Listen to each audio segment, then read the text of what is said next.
What's up, guys? It's Sports Blitz here, and we're back with another NFL record prediction. Before I get into it, make sure to smash that like button and subscribe. We're getting really close to 1,500 subscribers, so that'd be awesome if you could help me reach that. Today, we've got the Chicago Bears. So let's go ahead and cover their depth chart real quick. Just got done watching Caleb Williams' debut. He played really well. Uh, I thought he made some good throws on the run.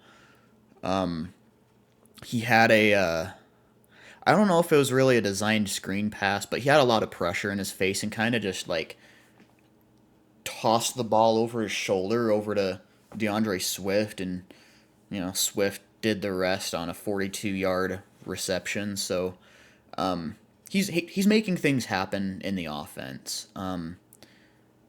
There were a couple of dropped passes, and then I believe he missed Rome Odunze in the end zone. But yeah, he made a couple good throws on the run. He looked good. So Bears fans should be excited about that. But let's go ahead and get on into it.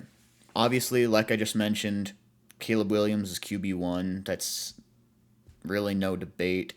Tyson Bagent really isn't an awful backup. Really, like for a second year player, he's really not that bad.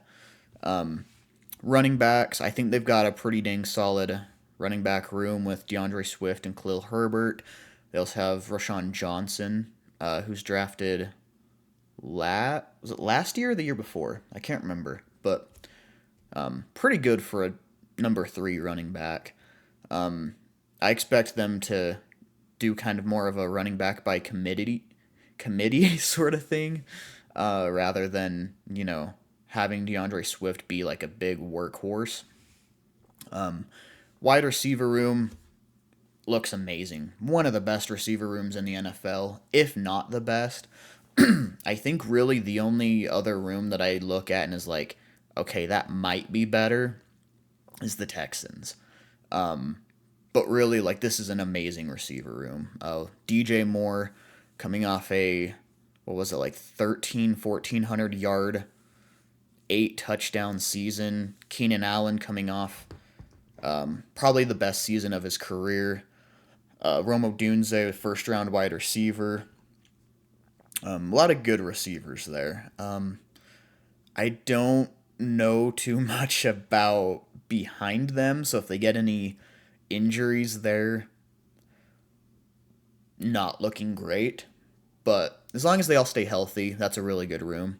Tight ends, they've got Cole Kmet and Gerald Everett. They also signed Mercedes Lewis, who, I want to say he's like 38, 39 years old, so I wouldn't really expect him to do a whole lot in this offense, but Cole Kmet is a debatable top 10 tight end, and Gerald Everett really isn't bad either, so good tight ends as well.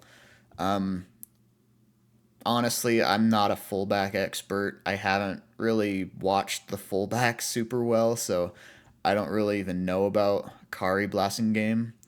O line, I would say the O line's a little mediocre. I don't think it's awful, but I don't think it's amazing either.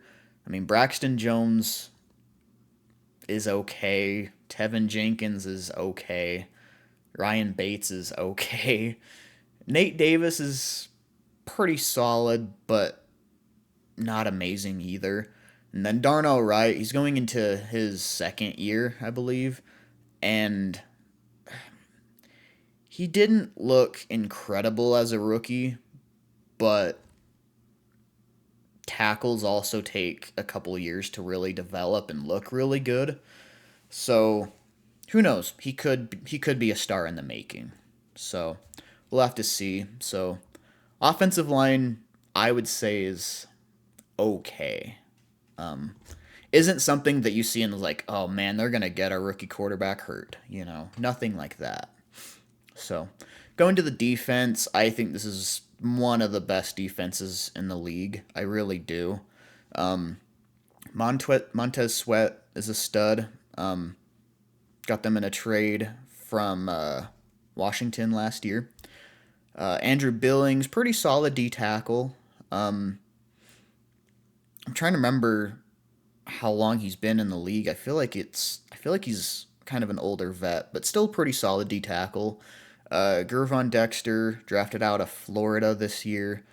Big, big body dude. Just gonna eat up blocks. And I think that's really gonna allow the edge rushers and the linebackers to eat. So expect Montez Sweat to have a good season because Gervon Dexter's eating double teams. Demarcus Walker, I don't know a ton about him. So can't really say a whole lot there. TJ Edwards, really solid linebacker. Tremaine Edmonds, another very, very solid linebacker. Even going back to his days in Buffalo, really good linebacker. Jack Sanborn, sorry, is pretty solid. I don't think he's incredible, but he's all right. He's also got Noah Sewell behind him, who I liked him coming out of college. Had a little disappointing of a rookie year, but you know, maybe he provides solid depth. Corners, Jalen Johnson. I mean, Bears fans are going to try to tell me he's the best corner in the league. I'd say like top 5 to 7. But he's still an amazing corner. Don't get it twisted. He's still an amazing corner. This isn't a knock on him at all. So don't don't don't try to come at me in the comments because of that, because he is an amazing corner. And they've got Tyreek Stevenson on the other side, who, yeah, I don't know quite as much there. I think he's definitely going to be the more picked on corner. But their nickel is Kyler Gordon, who is also a very solid corner. So, yeah, as long as Tyreek Stevenson can kind of pull it together a little bit, should be a really good corner room. They've also got Jaquan Brisker, who's, in my opinion, one of the better safeties in the league. I'd say he's probably top 15, top 12. Kevin Byard is also a very, very solid safety that I'm trying to remember if they traded for him or if he was a free agent. Anyways, really good free safety there as well. So, really, really good looking defense. I think genuinely my biggest question with this team is Matt Eberflus finally going to put it all together? So we'll have to see how he does. I don't know about Matt Eberflus. I don't love really how they've been under him so far, but maybe he'll put something together. But going to the actual record prediction, they start the season at home against Tennessee. I'm gonna give them the win.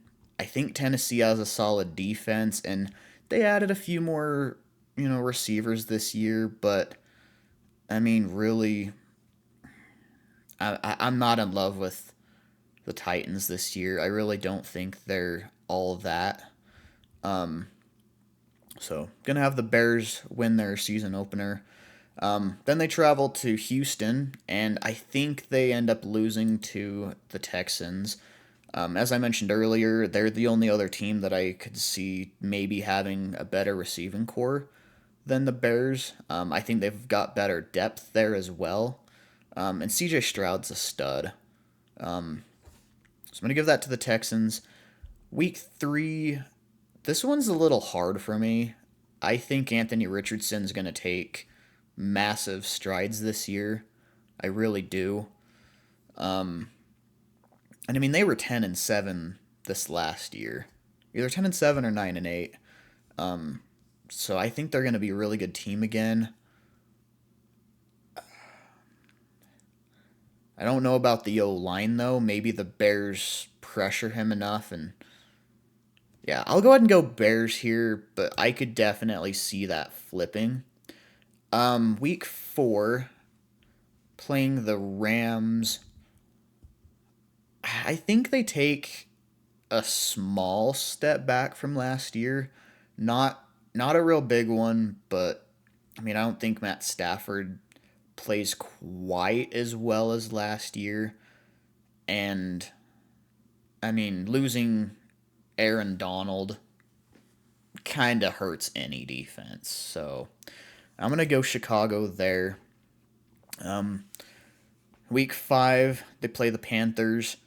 I'm a Panthers fan. I think the Panthers took big strides this season. I think Bryce Young is in a good spot for a bounce back season, and I think we'll do really well. But again, Chicago's got a real good defense, and honestly, I think the only really good corner that Carolina has is J.C. Horn if he can stay healthy. And Chicago has too many weapons to really slow them down. So I'm going to go Chicago for that game. Um, week 6, um, they're playing Trevor Lawrence and the Jags. Should have a really good defense with Josh Allen. Um, lost Calvin Ridley, but they did get Brian Thomas. Travis Etienne is a really solid running back there. I feel like it's going to be hard to run on the Bears D line, though, so they won't be able to lean on Etienne very much. So I'll go Chicago. I'll go Chicago. Coming off the bye, man, they've got some easy games after the bye. I mean, I'm not real high on Washington. Really not that high on Arizona. Not high on Patriots. Um, I am gonna do this though. I do think the Packers sweep them. I think the Packers are in a really good spot for an amazing season. Um, I will say that they sweep the Vikings though, and then I think they split with Detroit. I think they split with Detroit. Um, they lose to San Fran, and then we'll say they beat Seattle. So, man, I didn't think I was going to have them with this high of a record, especially with a rookie quarterback. But 12-5, I mean, yeah, you could see, you could see them losing to the Colts. Um, you could see, I don't know, you could maybe see like the Lions pulling one against them, maybe the Vikings split with them, and maybe drop their floor to like a 9-8 sort of deal. Um, yeah, probably 9-8. Um, but I mean, let's go ahead and flip that back real quick. Because in these record predictions, I like to show floor and ceiling as well. Um, so then, if we're looking at ceiling, I mean, I still don't really see them beating the Texans. I think that's still going to be a loss. But, I mean, maybe they split with Green Bay. Um,